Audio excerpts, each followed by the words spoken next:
ఈరోజు నా దగ్గరికి ఒక పేషెంట్ వచ్చారండి. పేషెంట్‌కి ఏంటంటే జ్ఞానదంతం అనేది ఇన్ఫెక్షన్ అయ్యి ఇంత వాచిపోయి ఫుల్ పెయిన్‌తో వచ్చారు. సో, నేను చెప్పాను, "మీరు జ్ఞానదంతం తీపిచ్చేసుకోవాలండి. సర్జికల్ ప్రొసీజర్ ద్వారా తీసేస్తాము" అని చెప్పాను. అయితే గూగుల్ పేషెంట్ అనుకుంటా.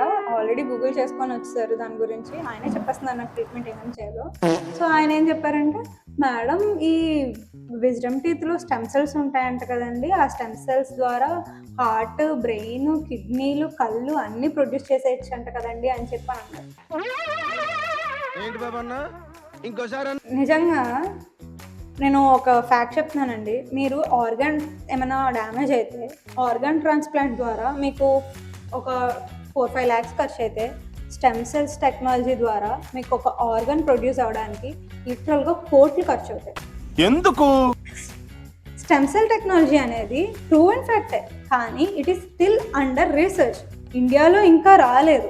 ఒకవేళ మీరు అది చేపించుకుందాం అనుకున్నా high cost which you cannot afford. అలాంటి ట్రీట్మెంట్‌ని మీరు చేపించుకోవడం కన్నా మీ హెల్త్‌ని మెయింటైన్ చేసుకోవడం, ఎక్సర్సైజ్ చేయడం, మంచి ఫుడ్ తినడం ద్వారా ఆర్గన్స్ అనేవి సేవ్ అవుతాయి.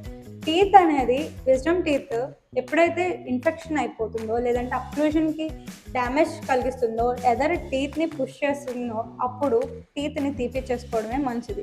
సర్జికల్ పద్ధతి ద్వారా జ్ఞానదంతం తీపించుకుంటే పోస్ట్ సర్జికల్ స్వెల్లింగ్ అనేది ఉంటుంది విచ్ ఇస్ వెరీ కామన్. మీకు ఆ స్వెల్లింగ్ వద్దు, డిస్కంఫర్ట్ వద్దు అంటే గో ఫర్ లేజర్ సర్జరీ. అప్పుడైతే మీకు పోస్ట్ సర్జికల్ స్వెల్లింగ్ అనేది చాలా తక్కువ ఉంటుంది. అండ్ లేజర్ అనగానే భయపడిపోకండి, అందుబాటు ధరల్లోనే చేస్తాం. Thank you.